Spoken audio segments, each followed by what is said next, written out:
Je crois savoir que tu adores les combinaisons. Alors, les combinaisons de sport auto. Ah oui. Pourquoi, au lieu de tourner en rond sur des circuits, vous faites pas des vrais trajets? Ça vous permettrait de faire du covoiturage et de rentabiliser vos courses hors de prix.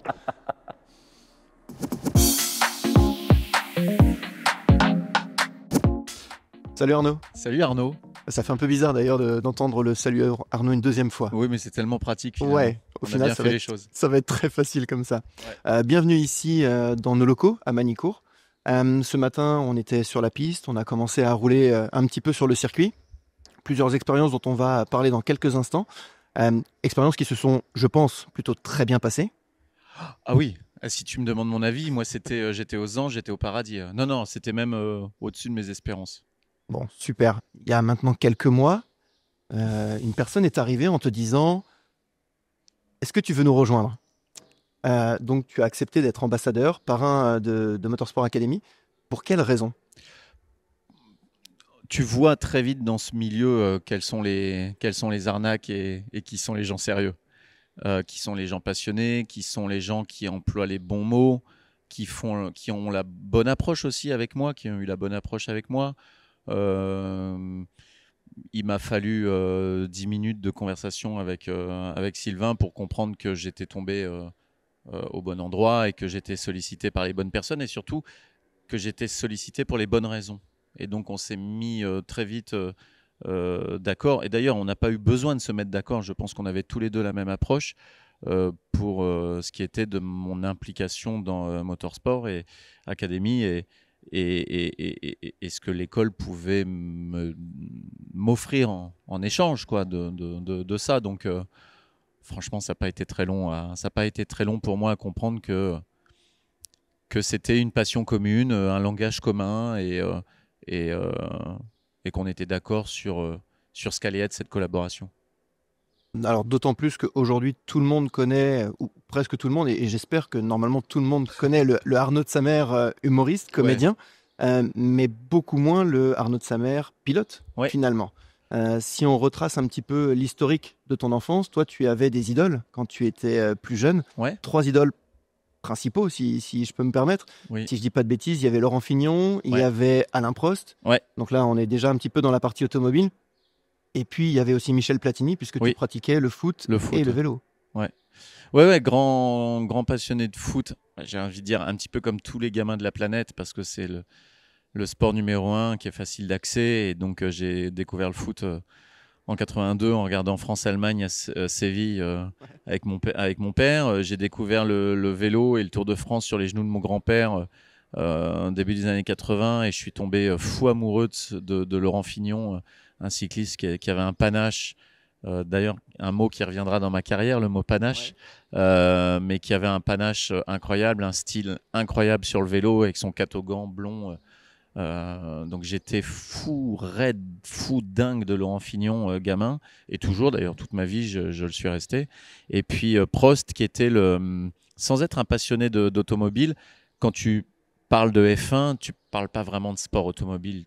En fait, moi, je considère qu'il y a la F1 et puis il y a le sport automobile. Mais la F1, tu peux pas te définir. Oui, c'est du sport automobile, mais c'est la F1, quoi. Et quand j'étais gamin, je ne connaissais absolument rien au sport automobile, mais j'étais fou de F1. Et donc fou de l'épopée d'Alain Prost, qui était pile dans ma tranche générationnelle, au plus haut de sa carrière. Donc je me suis pris de passion, étant assez cocardier. D'un fils militaire, il y a aussi on a développé ce sens du drapeau, de la nation. Aujourd'hui, on n'a pas le droit de le dire, hein. C'est tout de suite connoté extrême droite. Mais moi, j'ai grandi avec l'amour des couleurs françaises et donc des sportifs français aussi, tout en acceptant et en souhaitant la bienvenue à tous ceux qui veulent arriver en France, il n'y a aucun problème. Mais voilà, donc Prost, Platini, Fignon, mes trois idoles absolues. Ouais. Et tu as eu l'occasion en plus d'en rencontrer? Oh là, oui. Enfin, je dis oh là oui, non d'ailleurs non. Je dis oh là oui en ce qui concerne Alain Prost, mais Ouais. Platini, je l'ai jamais vu de ma vie et c'est mon rêve de le rencontrer. Mais je pense que le jour où je le rencontre, je tombe dans les pommes. Fignon, j'ai eu l'occasion de lui serrer une fois la main. Et puis j'ai eu la chance de rencontrer Valérie, sa dernière épouse, Oui. avec qui je suis devenu copain, on va dire, et à qui j'ai pu dire, en fait, j'ai contacté Valérie pour lui dire à quel point j'aimais Laurent, et je lui dis, voilà, il est plus là pour que je lui dise, donc je vous le dis à vous. Elle a été très touchée par la démarche, et voilà. Et Alain Prost, là pour le coup, l'histoire est plus personnelle et plus familiale sur mon parcours, moi, de vie perso, et je me suis retrouvé à rencontrer Alain et à devenir proche de lui, voilà, faire des sorties à vélo avec lui où il me mettait la misère. Partager de très bons moments avec lui. Ouais, j'ai partagé des moments dingues. Quand tu partages des moments comme ça avec quelqu'un que tu as tant admiré, que ce soit Alain, mais Jacques Lafitte aussi, où tu te retrouves dans un cadre familial comme ça, avec des personnes comme ça, c'est vraiment... il n'y a pas de mots, quoi. Me retrouver à faire du karting avec Alain et faire des heures de repas avec Jacques Lafitte à débriefer des grands prix et des anecdotes de la F1 des années 70-80, ça n'a pas de prix.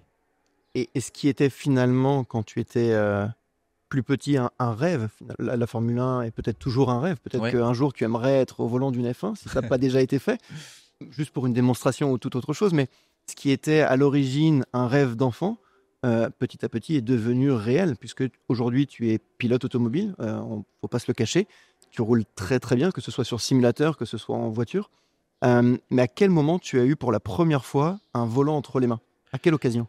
Mais en fait, c'est venu très très tard. Moi, quand je regardais la F1, tu as employé le mot rêve, c'était plus de l'ordre c'était fantasme. C'est comme quand tu regardes des mecs partir dans l'espace, ou enfin, c'est des choses que je ne me suis jamais projeté au volant d'une F1. En revanche, le sport automobile, j'ai découvert très précisément en 2013, au détour d'une promo de spectacle en Belgique. Je parle avec un journaliste à l'époque qui s'appelle Fabrice Brouwers, qui me branche sur le sport. Je lui dis, fais gaffe, si tu me branches sur le sport, ça va partir. Ça peut durer des heures. Ça peut durer des heures, mais je rigole pas.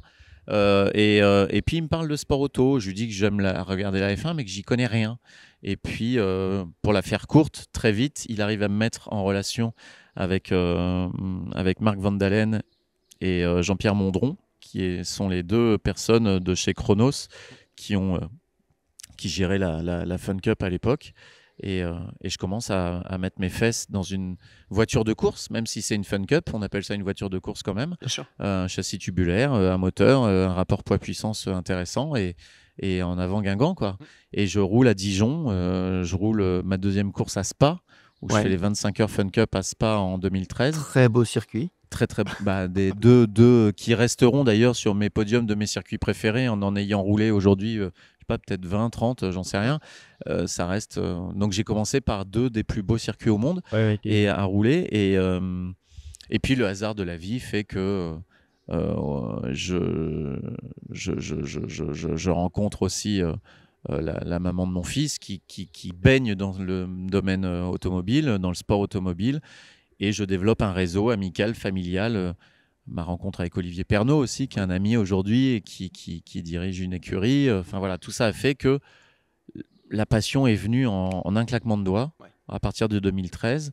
J'ai commencé alors moi c'est bizarre parce que j'ai commencé par le sport auto et ensuite je me suis mis au karting. J'ai fait l'inverse. Ouais. C'est vrai que normalement on est plus dans l'autre sens. On commence toujours par le kart. Mais réalisant tout à coup le coût et le coût pour rouler en voiture et étant addict au pilotage.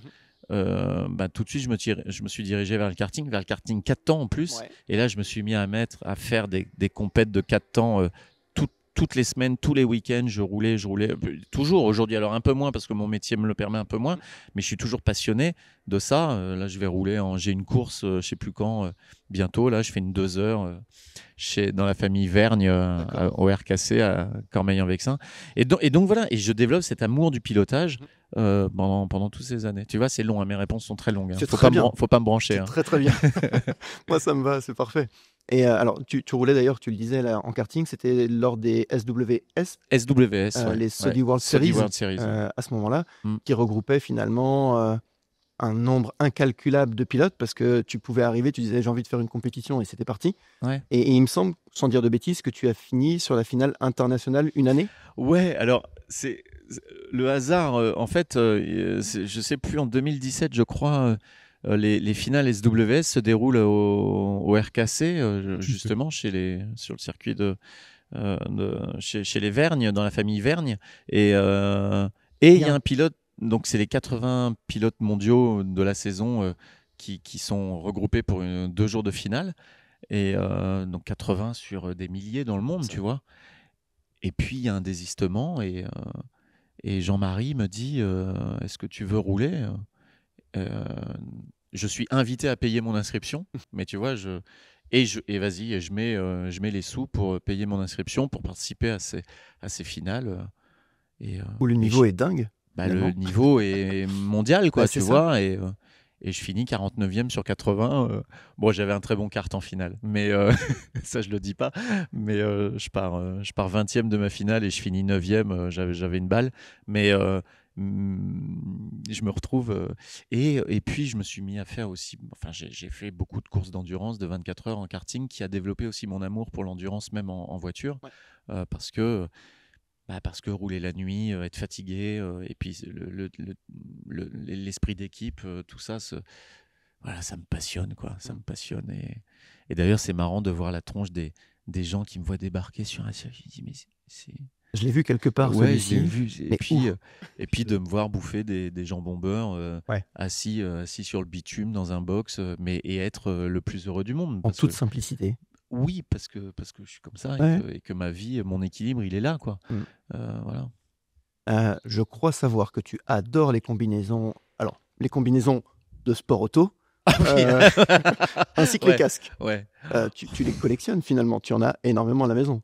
Ouais, c'est pas une collection, mais c'est vrai que c'est un amour du. En fait, ce que j'aime dans ma passion globale du sport et des sports, il y a la performance, il y a l'admiration des champions, il y a comment améliorer ses performances, ses propres tout ça me parle, mais il y a aussi l'esthétisme que j'aime beaucoup. Tu vois, quand je te parlais de Fignon, j'aimais bien la beauté du coureur sur le vélo. Et moi, dans l'esthétisme du sport automobile, il y a les casques, les combinaisons, évidemment les livrets des voitures, ça me plaît, tu vois. Mais c'est vrai que les casques, ça me rend dingue. Et donc j'ai la chance, j'ai bien travaillé à l'école ces dernières années sur scène, donc j'ai la chance de pouvoir me faire des cadeaux que d'aucuns auraient du mal à se faire, mais moi je me le permets parce que c'est ma passion et voilà. Donc je dois en être à 4 casques voiture et 4 casques karting, ce qui représente déjà une belle collection. Bien sûr. Et un jour, on était en vacances, j'étais avec Alain, on allait partir faire du vélo et il y avait son atelier où il a tous ses vélos. Et puis je lève les yeux et puis je vois un casque d'Alain. Je dis, mais c'est quoi ça? Du haut, je sais pas, c'est un casque. Je crois que je l'avais utilisé pour des essais quand il avait pris sa retraite en 93 de chez Williams. Il avait fait une année supplémentaire en tant que pilote d'essai chez McLaren. On l'a un peu oublié, mais et il me dit, je crois que c'est le casque de mon année chez McLaren après ma retraite. Et vraiment, j'hallucine. J'ai un casque d'Alain, tu vois. Je le prends, le casque, il est dans son jus, il est vraiment pas en bon état. Et il m'en a fait cadeau. Donc j'ai aussi ce casque-là, qui est une relique. Voilà. Excellent. Et tu nous as fait la gentillesse d'amener l'un de tes casques. Je crois savoir que sur celui-ci, il y a une jolie histoire derrière. Ouais, c'est un casque qui a été... Je le déplace, je ne sais pas si on continue à le voir aux caméras, mais c'est un casque qui a été réalisé par JCB Création après le décès de mon papa. Je voulais me faire un casque et puis je me dis tiens, je vais mettre les initiales de mon père, et puis de là je me suis dit non mais je vais aller plus loin que ça et je vais soumettre l'idée à Jean-Christophe qui est un peintre de génie, vraiment c'est un vrai artiste, et je lui envoie un mail long comme le bras où je lui dis voilà la carrière de mon père. Il travaillait sur le Mirage 2000. passionné par la patrouille de France. Moi, gamin, il m'emmenait voir, on vivait à Salon de Provence, où est basée la patrouille de France, etc. Donc, je lui décris toute la carrière de mon père et je lui dis, est-ce qu'il y a un projet qui est possible de casque qui lui rendrait hommage, quoi. Ouais. Et il a pris le projet, JC a pris le projet à bras-le-corps. Il a travaillé avec Adrien Pavio également sur le dessin. JC, il a posé sur le papier un projet. Adrien l'a finalisé en tant que designer. Et JC a repris la main pour le peindre. Et ça donne un truc. Une pièce unique déjà. Une pièce unique. Et puis surtout avec une valeur sentimentale qui est folle. Et puis mon papa qui est là quand je roule, quoi, avec ses étoiles de général. Sa Légion d'honneur, son ordre national du mérite, sa date de naissance, le carénage du Mirage 2000, ses initiales. Enfin, tout est là et voilà, et c'est ce qu'on peut faire. Et c'est marrant parce que JC, il me disait, lui, il peint des casques de pilotes. Il me dit, c'est finalement tous les pilotes de France, du monde me demandent. J'ai l'impression de peindre tout le temps le même casque parce que j'ai toujours les mêmes demandes. Et il me dit là, il y avait un projet qui était fou, quoi. Et il s'est impliqué dedans. Il a mis vraiment. Et c'est marrant parce que, et je terminerai là-dessus, juste pour le sujet du casque. Il est basé mais je crois qu'il est pas loin d'ici d'ailleurs. D'accord. En tout cas, à 2 heures de route de chez moi. Et il m'appelle, il me dit j'ai ton casque. Ça m'emmerde de te l'envoyer. J'ai envie que tu le découvres avec moi, quoi. Donc j'ai pris ma voiture, j'ai fait les 2 heures. Il avait posé le casque sous un drap et il a soulevé le drap. Il y a eu un reveal. Il y a eu un reveal et franchement, on avait tous les yeux, tous les deux les yeux très humides parce que le projet était très chargé et que lui-même s'était investi, quoi. Il savait quelle importance ça avait pour moi.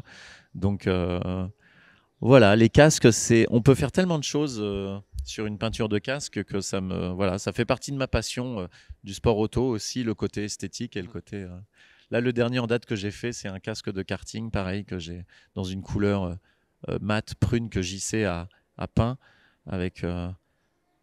Je suis amoureux de la Tour Eiffel, avec la Tour Eiffel en doré dessus, avec un liseré bleu, blanc, rouge. Je voulais faire un casque Paris, quoi, France-Paris. Ouais. Et voilà, pour ce qui concerne les designs de casques, j'ai toujours des flashs, des idées. Alors après, je me dis c'est joli ou pas, mais en tout cas, ça signifie toujours quelque chose pour moi. C'est que toi, ça te parle à chaque fois. Ouais. Et ça, mon premier casque finalement. de sport auto, c'était aux couleurs de la première affiche de l'affiche de mon premier one man show. Okay. J'essaye toujours d'avoir une histoire à raconter autour de la peinture de mon casque, quoi. Excellent. Comme beaucoup de pilotes d'ailleurs. Oui, c'est ça. Mais à partir du moment où ça nous parle, quand on est sur la piste, après le reste, pour les Moi, autres, j'aime bien qu'on m'arrête avec ça et que je dise, et que ça me donne l'occasion de parler de mon père. J'aime beaucoup. Oui, bien sûr. Justement, en parlant de compétition, puisque tu utilises ce casque en compétition encore aujourd'hui, si tu devais nous décrire ton meilleur souvenir pour commencer en sport automobile. Oh, waouh. Mon meilleur souvenir en sport auto, ça va être peut-être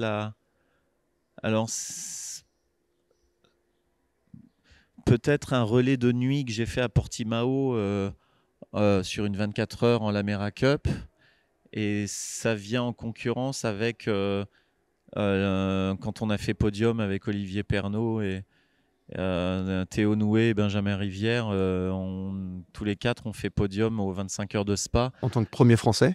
Ouais, premier français. On fait 3e au scratch sur 132 voitures au départ. On fait 3e au scratch et premier français. Premier ou deuxième français ? Je ne sais plus. À vérifier. En tout cas, un joli podium à partager ensemble au bout de 25 heures. Ouais, c'est ça. Parce que là, c'est des courses, non pas de 24, et mais puis 25. Quand tu montes, puis on est sur le podium à Spa, c'est marrant, quoi, tu vois. Et moi, les 25 heures de Spa en Fun Cup, à mon niveau, c'est mes 24 heures du Mans à moi, quoi. Tu vois, mon rêve, c'était de monter sur le podium. Et c'est marrant parce que la veille du départ de la course, pendant les essais, le speaker m'interviewe et je dis, mais de toute façon, les 25 heures de Spa, je les ferai tant que je ne ferai pas podium, je les ferai. Le jour où je fais podium aux 25 heures, je pars m'exiler sur une île déserte. Et 48 heures après, on est sur le podium et ça m'a donné qu'une envie, c'est de gagner la course maintenant. D'aller chercher les quelques marches manquantes d'aller chercher les 2 marches manquantes. Ouais. On est passé à ça. Alors oui. Et aujourd'hui, je pense qu'on a raté je pense que moi j'ai raté la fenêtre. Et que le niveau il y a un step qui est tous les ans, même en Fun Cup, le step de niveau il est. Et il y a de plus en plus de pilotes connus qui commencent à faire justement cette course aujourd'hui. Et puis des jeunes qui arrivent, et puis ça va vite, ça va très très vite. Et puis au début, il y a encore, nous quand on fait podium, c'était en 2016, donc c'était... Putain, c'était il y a presque 10 ans déjà. Ouais. Oh là là. Déjà. Et à l'époque, il y avait, on va dire 5-6 bagnoles qui jouaient devant le podium. Aujourd'hui, il y a au départ des 25 heures de Spa, à 15-20 bagnoles qui peuvent gagner la course, quoi. Avec des équipages totalement homogènes. Avec des équipages homogènes et surtout des mecs qui vont très très très très vite. Ouais. Et eux, ils s'améliorent, et moi je vieillis, donc j'ai moins de réflexes, donc je ne sais pas, autant je pouvais dire ces dernières années que je pouvais la gagner. Là, tu vois, par exemple, cette année, j'ai décidé de faire les 25 heures de Spa, et contrairement aux années précédentes, j'y vais en mode, je le fais avec des potes en mode un peu plus détente, pour profiter vraiment ensemble. Plus détente, profiter, prendre du roulage, pas regarder le ciel, parce que dès qu'il tombait une goutte, je laissais le volant au pilote Top Gun, parce qu'il fallait aller vite et qu'il fallait pas perdre de temps et que j'étais moins rapide sous la pluie. Donc cette année, je m'accorde des 25 heures où je regarde pas la météo, qu'il pleuve, qu'il fasse beau, je m'en fous, je roule. Je roule de nuit, je prends le départ si j'ai envie de prendre le départ, on en discute en tout cas, alors que jusque-là, c'était toujours Olivier Pernaut ou les pilotes professionnels qui prenaient le départ. Là, j'ai envie de me faire des 25 heures. Plaisir. Ouais. Ok, je vois bien. Justement, la question suivante, c'est par rapport à ce meilleur souvenir. Est-ce que le pire souvenir, c'est peut-être pas justement les années qui suivent, 2017, 2018, 2019 ? Ouais, c'est horrible. Enfin, c'est horrible. C'est des belles histoires à raconter, mais quand tu les vis, c'est horrible. Mais oui. 2017, on est deuxième. On est deuxième au petit matin, le dimanche matin, et on se fait sortir par une voiture. En plus, très bêtement, quoi, dans la ligne droite des Combes, à la sortie du Raidillon, en pleine ligne droite, on se fait déboîter derrière à la SPI, et il nous prend l'aile et il nous envoie en tête à queue. Et toi, à ce moment-là, tu étais dans une autre voiture. Ouais, moi j'étais. Ça, c'est un truc. Moi, j'étais en train de faire un baptême en biplace. J'étais au volant avec une dame à côté. Et je tape sur le volant, je vois ma voiture et je tape. Et elle dit, qu'est-ce qui se passe? Je dis, c'est ma voiture qui est accidentée. Et la fille me répond, mais on est dedans. J'ai pas eu le temps de lui expliquer. Mais oui, je voulais rouler en biplace et pour m'aérer l'esprit, quoi, parce qu'on était tellement proche de cette victoire que je me suis dit, j'étais inscrit sur une biplace, je me suis dit, tiens, je vais aller prendre un relais, ça va me vider la tête, ça va faire passer le temps et on arrivera plus vite au podium.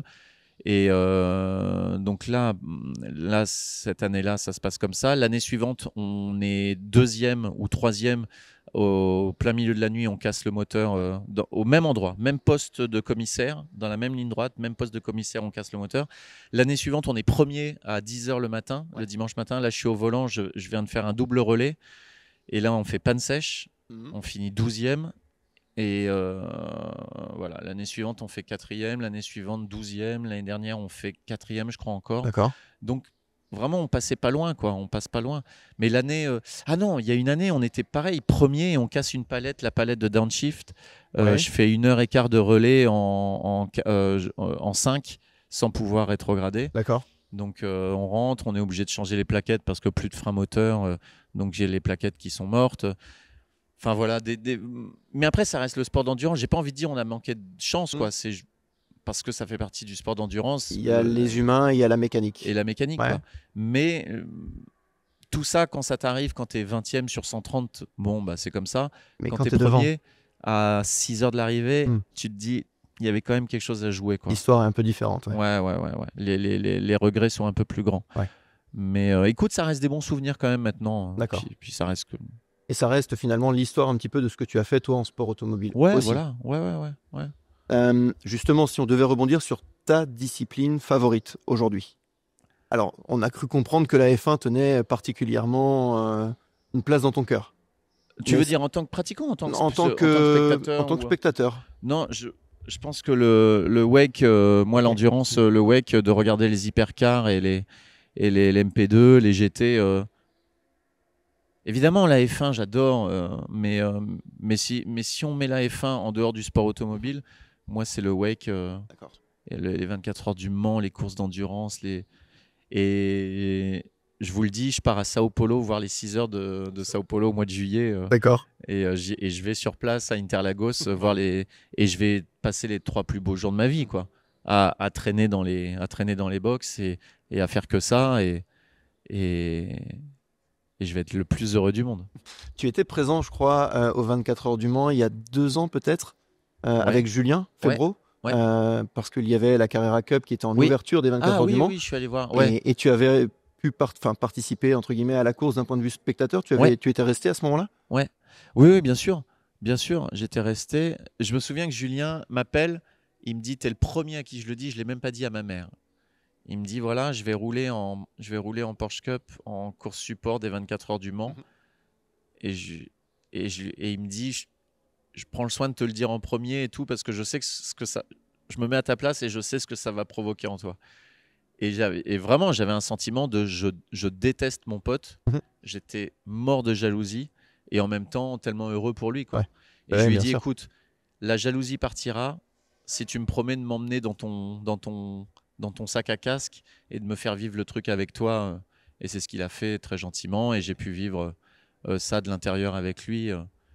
Jusque même dans le camion où les pilotes se changent, j'ai vécu le truc avec lui et je voulais pas rater ça, quoi. Mais tout comme, tu vois, tout comme quand Alpine l'a invité à Monza à essayer la F1 d'Esteban Ocon, je lui ai dit, Juju, je t'en supplie, emmène-moi à Monza, quoi. Et Alpine a gentiment accepté que je vienne et j'ai vécu ça avec lui. Pour ça, c'est un super ami parce qu'il connaît ma passion, on a la même passion tous les deux. Il a un coup de volant incroyable, Julien, il pilote tellement bien. Et donc, voilà, on se fait croquer les bons plans, quoi. Mais il en a beaucoup plus que moi, donc c'est toujours lui qui me fait croquer. Alors, si jamais tu devais nous donner une livrée marquante sur une voiture, quelle qu'elle soit, ce serait laquelle? Ce qui me vient en tête tout de suite, ça doit être le 24 heures du Mans où je suis spectateur et ça doit être 2022. Et c'est une livrée Porsche avec les pièces de bœuf marquées sur la carrosserie. Ah, je vois. Elle était rose et il y avait les lignes des pièces de bœuf dessus. Et je sais que c'était une livrée hommage à je ne sais plus quoi, je ne sais plus qui, mais la livrée m'avait estomaqué. Et puis en plus, elle roulait tellement fort, la voiture. Je ne sais plus qui était au volant, mais... ça faisait un peu de bruit, Ça faisait un peu de bruit, ouais. Mais même plus que les hypercars. C'était fou. Oui, qui à ce moment-là commençait à faire... Qui ne s'appelait pas... Ah si, ça devait s'appeler hypercar déjà à l'époque, je sais plus. Mais bon, bref. Donc ouais, cette livrée-là, elle m'a bien marqué. Ouais. Okay. C'est celle qui me vient. Après, si je dois y réfléchir, il y en aurait d'autres. Mais... Si maintenant, aujourd'hui, tu devais choisir... Alors, on a commencé à en parler tout à l'heure un tout petit peu. Un circuit favori. Si tu devais nous faire un top 3 des circuits favoris. Alors, ça, c'est choisir entre papa et maman. Ça. Ouais. Ça, c'est choisir entre papa et maman, mais je dirais Spa, dans le désordre. Hein. Mais dans les 3, je mettrais... Allez. Spa, Dijon-Prenois, Portimao. Ok. Putain, mais... Et puis l'ordre change au fur et à mesure. Et l'ordre change au fur et à mesure. Mais il y en a d'autres qui sont pas loin. Okay. Parce que Zandvoort, c'est bien. Manicourt, c'est bien. Ouais. Chacun avec ses spécificités. Mais voilà, si toi tu devais choisir un top 3, ça ressemblerait à ça. J'aime bien un circuit ou une piste de kart où je me dis, tiens, là, il y a un virage que j'ai jamais vu. Tu vois, il y a un virage. Et tu as des mecs qui arrivent à imaginer. Pourtant, des virages, tu as vite fait le tour, quoi. Ouais. Mais tu as des mecs qui arrivent sur des tracés à dire, à construire des virages que tu vois pas ailleurs, quoi.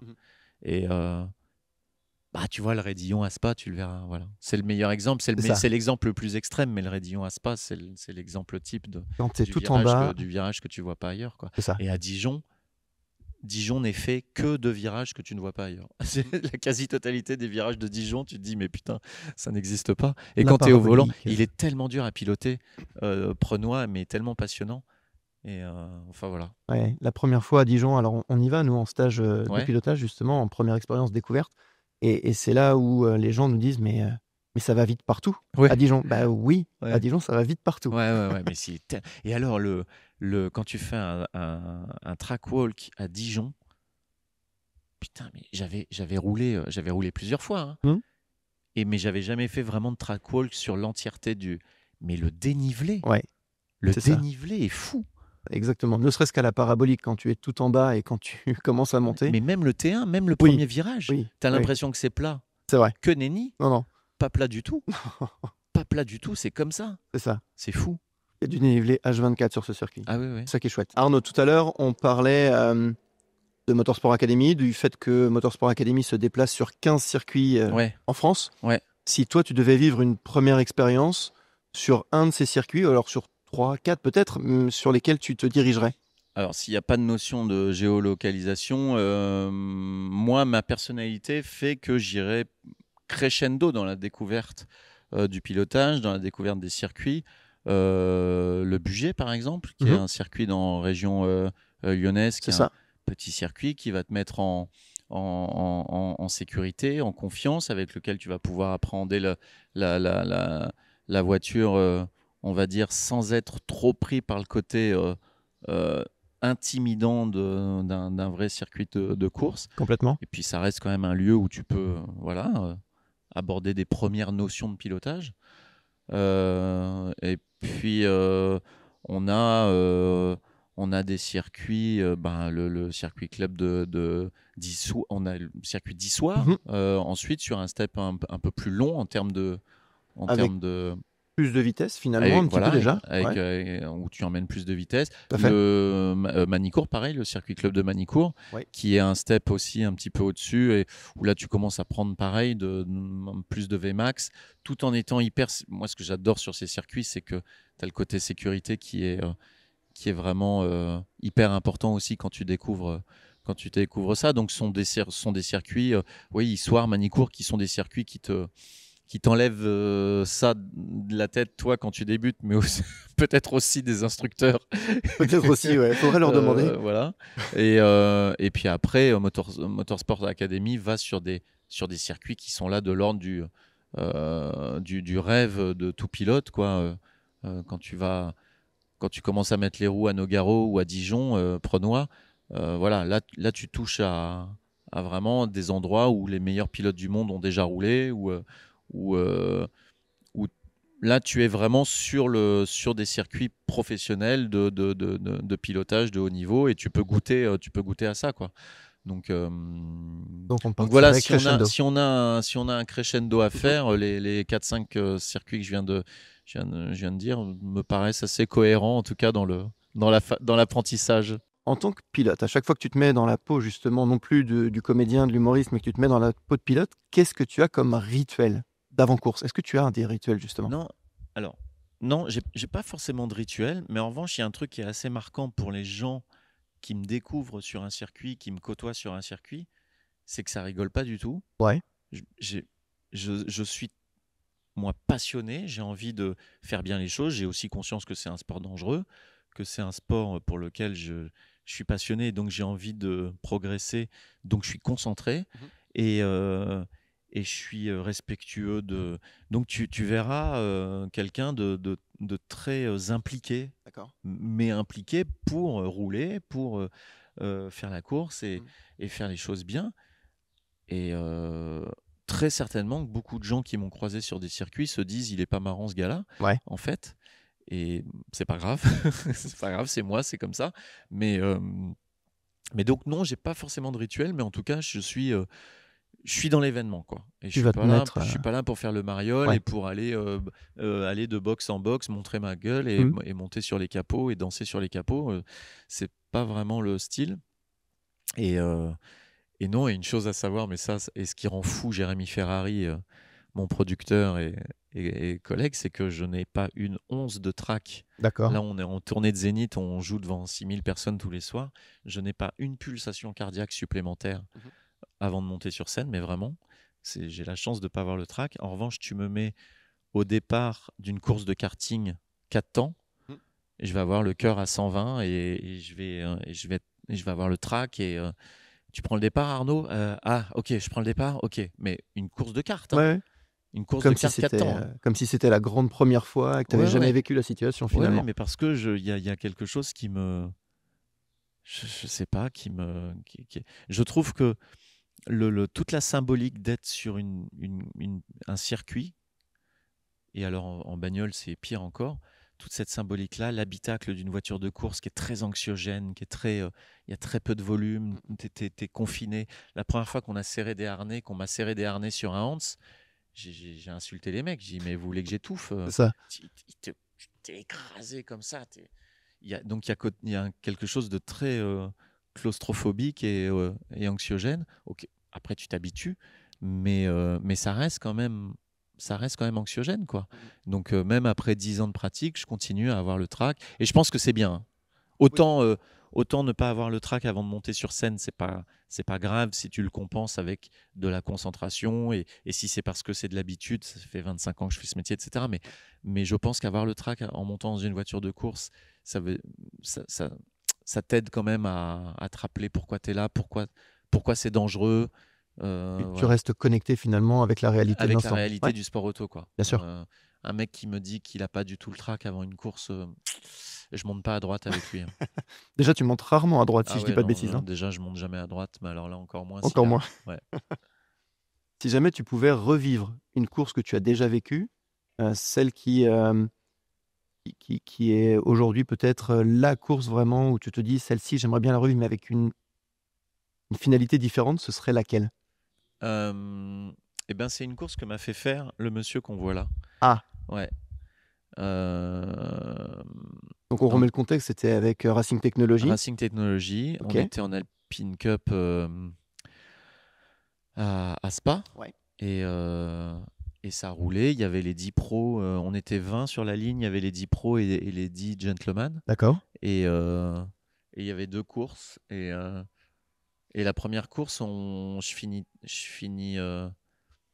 deuxième des gentlemen avec vraiment, on se bat tous les 3 cul à cul pendant toute la course.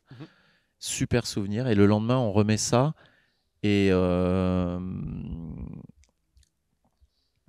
je joue devant encore. Et dans le dernier tour, je crois, je me sors au combe. D'accord. J'en mets trop. Ouais. Et je me sors et je tape la voiture, un rétro ou je sais pas quoi. Et ça vient gâcher un peu l'ensemble du week-end, quoi. D'accord. Ça vient gâcher un peu l'ensemble du week-end. Mais si ce week-end-là, il était à refaire, j'adorerais revivre ce sentiment-là, de me battre avec des gars qui avaient l'habitude de rouler. C'était très... Et puis je découvrais la voiture. Et d'ailleurs, je me souviens... Ah putain, oui, ça me revient. On avait roulé en essai le vendredi, enfin en tout cas, et je fais les datas avec l'ingénieur. Et il y avait Vincent Beltoise qui roulait. Et l'ingé, il me montre les datas de Vincent au freinage. Et il me dit, qu'est-ce que tu lis là? Je dis 35. Il me dit, là, qu'est-ce que tu lis? 80. Et il me dit, tu vois, ça c'est la pression que tu mets sur la... Ah oui. Il me dit, tu te rends compte la marche que tu as? Et moi, je découvrais, tu vois, le freinage d'une cup. Et il me dit, donc tu vas retourner en piste, tu vas prendre exactement le même repère tu vas freiner au même endroit, mais tu vas appuyer 2 fois plus fort sur la pédale. Ouais. Donc c'est ce que j'ai fait. Je me suis arrêté 50 mètres avant le virage et j'ai compris qu'il y avait une marge, que la voiture m'offrait des possibilités vraiment. Et voilà, donc c'est vraiment, voilà, s'il y a un week-end de course, en tout cas, celui-là il reste gravé. Okay. Et voilà. Alors oui, j'aurais pu te parler de ce qu'on a parlé tout à l'heure en Fun Cup, mais bon, c'est comme ça, c'est les aléas sportifs. Bien sûr. Mais là, c'est un truc qui était un peu de mon fait, et j'aurais aimé faire autrement, quoi. D'accord. Si aujourd'hui tu devais vivre une course mythique, même en tant que spectateur, alors tu nous as parlé de Sao Paulo il y a quelques instants, est-ce qu'il y en aurait une autre qui te ferait rêver plus? Suzuka. Ok. Suzuka, c'est mythique là aussi. Suzuka, j'adorerais y aller en tant que spectateur et alors encore plus rouler dessus, mais ouais, Suzuka. Ouais. Ok, très bien. On va passer maintenant à quelques petites questions. C'est des questions assez rapides avec des réponses où tu vas me dire un petit peu quasiment en direct ce que tu souhaites. Si tu devais choisir une voiture pour aller chercher du pain. Bah la mienne. Qui est donc une Tesla. Je vais me faire insulter, une Tesla. Voilà. Et encore une fois, je souhaite la bienvenue à toutes les nationalités en France. Il n'y a aucun problème. Si tu devais choisir maintenant une voiture pour un premier date, est-ce que ce serait toujours la Tesla? Franchement, oui, parce qu'elle intrigue. Franchement, t'as une Tesla. En fait, les gens, ils font t'as une Tesla, tu ouvres la portière, ils se mettent dedans, ils font ah, c'est rigolo. Ouais, tu vois, je peux faire ça, je peux faire ça. Ah, c'est rigolo. C'est très ludique. Ok. Voilà. Donc, ouais, faut un premier date. Oui, une Tesla. Oui. Là, actuellement, vous êtes en tournée avec Jérémy, avec Baptiste. Ouais. Si tu devais choisir une voiture pour partir avec tes deux comparses en tournée, est-ce que Euh, ce serait toujours la même ou est-ce qu'il euh, y en aurait une autre? non. Bah là, on voyage on voyage dans un van, un van Mercedes aménagé pour le prince du Qatar. Donc on est dans des immenses sièges en cuir, Ok. massants, chauffants. Franchement, je les changerais pour rien au monde, quelle que soit la voiture. Très confort. Très confort, ouais. Non, une fois j'ai eu, moi à titre perso, une Volvo XC90. Mhm. Euh, Vachement bien. Très bonne voiture. Très très bonne voiture. Qui se Et, revendique pas en plus être une énorme voiture ouais, vis-à-vis des autres. mon ex-femme m'avait dit Volvo, c'est la marque des gens qui aiment bien l'automobile et qui veulent pas le montrer. Ouais. Bah voilà. Bah finalement, Bah, j'ai roulé en Volvo. ok. J'en ai eu 3 même. J'ai poussé le truc très loin. Bon, maintenant, si tu devais choisir une voiture pour faire un track day.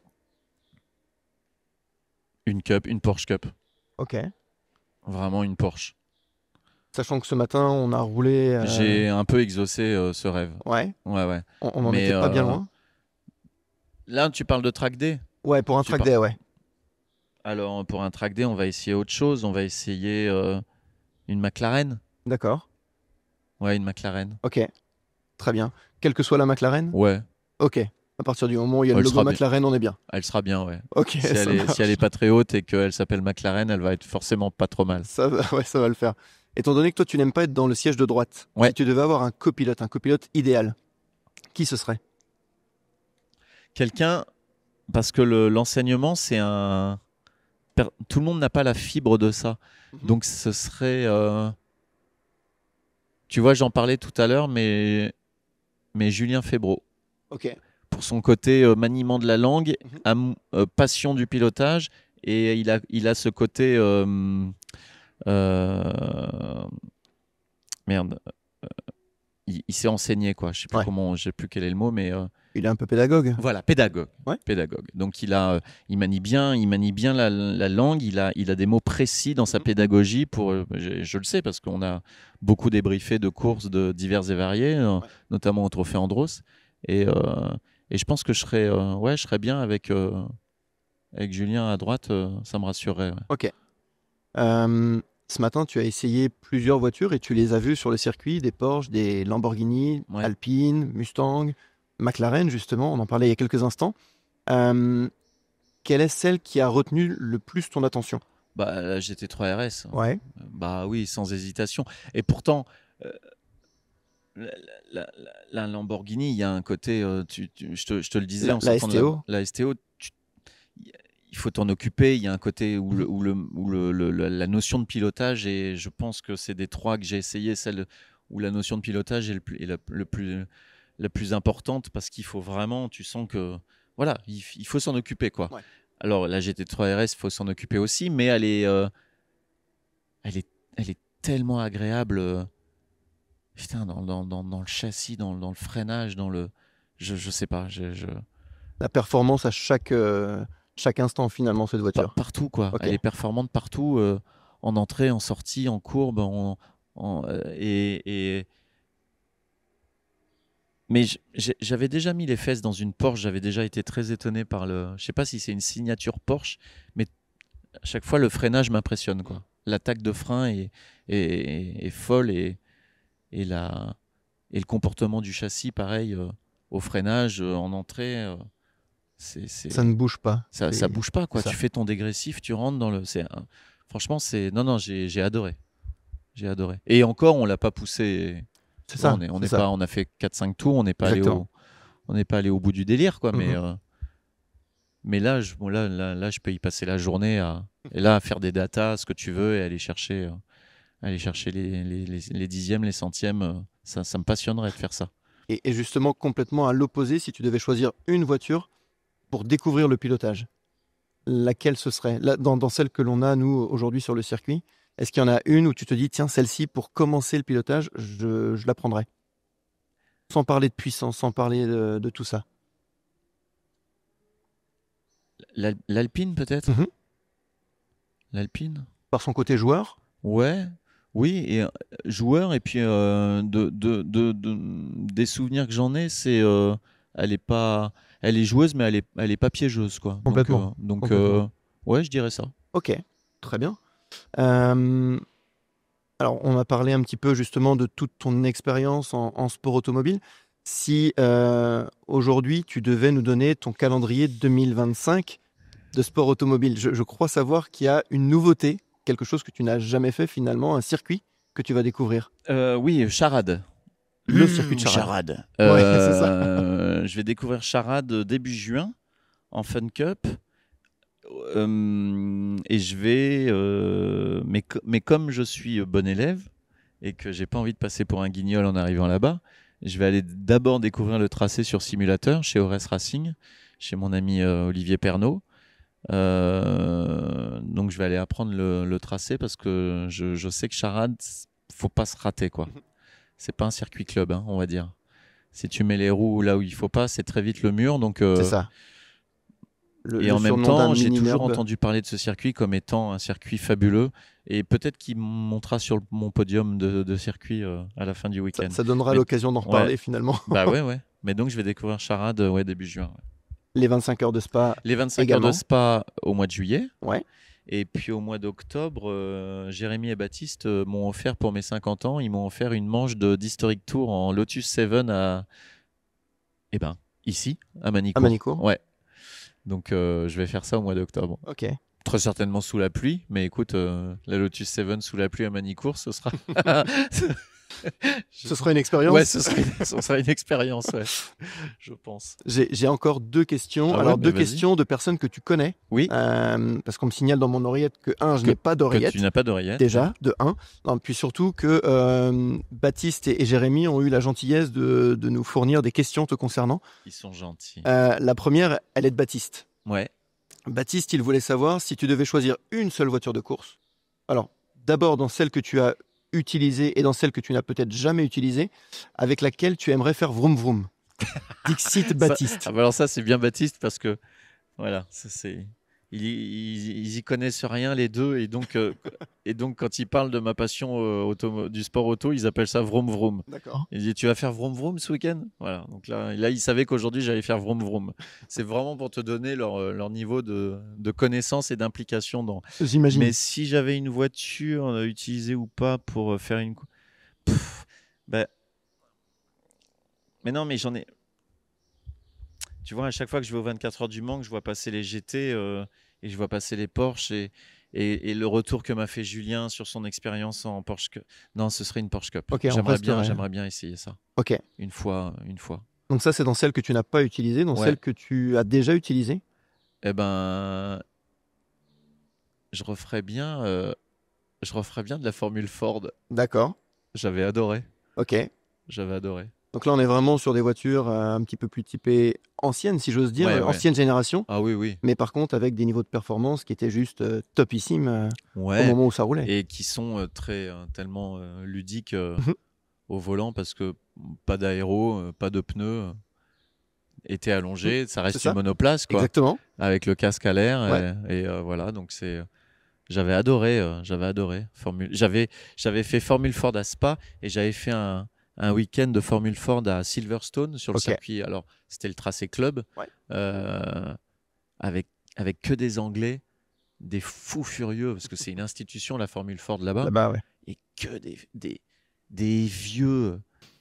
Des vieux, tu les croises dans le paddock, tu te dis, ils savent pas tenir un volant. Les mecs, ils vont vite, ils sont forts dans leur machine là, qu'ils entretiennent eux-mêmes, ils les connaissent par cœur, qui bricolent eux-mêmes. C'est passionnant, de voir ça. Et quand tu es en piste avec ces gars-là, c'est une belle expérience aussi. Ouais. Ok. Et alors, j'ai une autre question, cette fois-ci de Jérémy. Alors, dans un registre totalement différent. Alors, il nous pose la question pour toi. Pourquoi, au lieu de tourner en rond sur des circuits, vous ne faites pas des vrais trajets? Ça vous permettrait de faire du covoiturage et de rentabiliser vos courses hors de prix. Qu'est-ce que tu peux lui répondre? Là, t'imagines la chose. Là. Il pourrait me poser la même question pour le vélo. Là, il y a pas longtemps, il y a eu Liège-Bastogne-Liège. Ouais. Bon, t'as envie de dire aux gars, restez boire une bière à Liège et puis vous faites pas chier. Ça évite l'aller-retour. Ça évite l'aller-retour. Est-ce que ça mérite une réponse? Mais non, il est marrant, Jérémy, parce que je vais quand même le dire. Mais je lui avais payé pour son anniversaire. Non, c'est pas moi qui lui avais offert d'ailleurs. J'avais conseillé quelqu'un et il s'était retrouvé au volant d'une voiture en track day, tu vois, en découverte pilotage sur le circuit de Lurcy-Lévy. Et il s'était un peu foutu de notre gueule parce qu'en arrivant avec son Alfa Romeo de 600 chevaux, il disait mais c'est moins puissant que ma voiture. Il n'avait pas du tout la notion de poids-puissance, tu vois. Donc on lui dit monte dedans et puis regarde ce que ça donne. Et on verra. Et là, tout à coup, c'est devenu une espèce d'agneau au volant. Il se traînait sur le circuit, il traînait sa peine sur le circuit. Ça ne l'a pas intéressé. Ça l'a un peu intimidé, je pense aussi. Après, moi, je l'ai emmené en baptême et il est descendu de voiture. Et il m'a dit ah ouais, quand même, t'envoies. Mais tu vois, il était à 15 secondes. Il est complètement en dehors de. Il n'a pas la fibre, quoi. Je dis pas qu'il a. C'est pas une question de pas savoir ou pas. Mais en tout cas, il n'a pas du tout la fibre. Pourtant, c'est un gars qui fait des sports de combat, qui roule dans une voiture puissante. Donc, tu te dis sur un circuit, il va se démerder, ça va l'intéresser d'aller vite. Et pas du tout. C'est pas ce qui l'intéresse. Il a passé la journée à 20 secondes des chronos. Il s'en est pas offusqué. Quand il est monté avec moi, il a vu qu'il était à des années-lumière du concept. Et il est vraiment, et son cerveau, il a fait OK, next. Ça ne m'intéresse pas, ça ne m'a jamais intéressé, ça ne m'intéressera pas. Et voilà. On reste sur les autres sports que sont les siens finalement, maîtrise très combat, bien, qui est la bagarre et de faire du mal à d'autres êtres humains. Voilà, ça c'est son plaisir. Verbalement et physiquement. Et physiquement, ouais. Bon. Cela dit, sur la tournée du trio, il est arrivé 2-3 fois après le matin, on fait nos séances de sport. Donc nous, avec Baptiste, on va courir, on fait de la course à pied. Et Jérémy, il va... eux, ils appellent ça le sport auto, ils appellent ça vroom vroom. Et ces sports de combat, nous, on appelle ça la bagarre. Donc on sait que le matin, Jérémy, il va à ses cours de bagarre. Et il est revenu plusieurs fois avec un œil au beurre noir, le cou coincé, le genou bloqué. Donc, et avec des représentations le soir. Et avec des représentations le soir, mais ça, je peux pas lui en vouloir. Quand on est passionné par un sport, je peux pas. Bien sûr. Et moi, quand j'ai préparé le marathon, il faisait la gueule parce qu'il avait peur que. Tu sais ce qu'il a. Pardon, je dévie complètement, mais vous pourrez. Je sais pas si vous le garderez au montage, mais Jérémy Ferrari quand même a dit avant mon marathon, il a dit, tu te rends compte, si tu fais une crise cardiaque pendant le marathon. Si tu fais une crise cardiaque pendant le marathon, il faudra que je négocie, il faudra que j'aurai beaucoup de boulot avec les assureurs. Je lui dis, mais c'est à ça que tu penses, mon salopard. Si je meurs d'une crise cardiaque, tu vas être emmerdé parce qu'il faudra que tu appelles les assureurs. Voilà le vrai visage de Jérémy Ferrari. On passerait de la tournée du trio à la tournée du duo finalement. Déjà qu'on devait être 4, qu'on en a déjà perdu un. Si je faisais une crise, là, ça commencera à faire beaucoup. Mais vraiment, Ferrari, c'est une honte. C'est une honte au sport automobile de porter un nom comme ça et de ne pas respecter la discipline à ce point-là. Je te jure. Merci Arnaud, parce que autant je le disais en préambule, les gens connaissent le Arnaud de Samer, humoriste, comédien. Là, on a vu une facette totalement différente, à savoir le pilote. Et puis, on ne sera pas sans se revoir sur les circuits. Tu vas nous accompagner sur d'autres dates dans l'année. En tout cas, c'était un plaisir de partager cet instant avec toi. Vraiment plaisir partagé. Merci. Merci beaucoup. Et bravo à toi, parce que je sais que tu appréhendais de tenir le micro. Tu t'en sors comme un chef. On dirait que tu as fait ça toute ta vie. J'ai croisé des journalistes avec 20 ans d'expérience beaucoup moins doués. Bon, je te remercie.